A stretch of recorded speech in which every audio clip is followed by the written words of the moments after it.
ওরে বাবা! উফ! শীতের সকালে এরম যদি গরম গরম পাটিসাপটা খাওয়া যায়, উফ! মুখে দিয়ে একদম নরম তুলতুলে মিলিয়ে গেল। দারুণ খেতে হয়েছিল। চলো বলে দিচ্ছি কি কি আছে। স্ক্রিনের ওপর তোমরা দেখতে পাবে কি কি ভাগ আমি কিভাবে নিয়েছি। তো এটা আমি পুর বানিয়ে নিয়েছিলাম, পুরটাকে একটু ফ্রিজে ঢুকিয়ে ঠান্ডা করে নিয়েছি, তো ওটা জমে গেছে। আর এটা হচ্ছে ঘরোয়া ঘি, এটা আমি অনলাইনে অর্ডার করেছি, দারুণ এটা টেস্টি খেতে।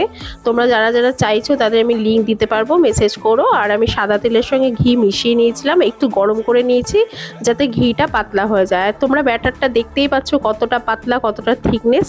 তো এইভাবে আমি পাটিসাপটার ব্যাটারটা করে নিয়েছিলাম। আর তাওয়াটার দিকে কেউ চেয়েও না, তাওয়াটা একটু পুড়ে গেছিলো, সেটা অনেকদিন আগে কাজের মাসি রান্না করতে করতে।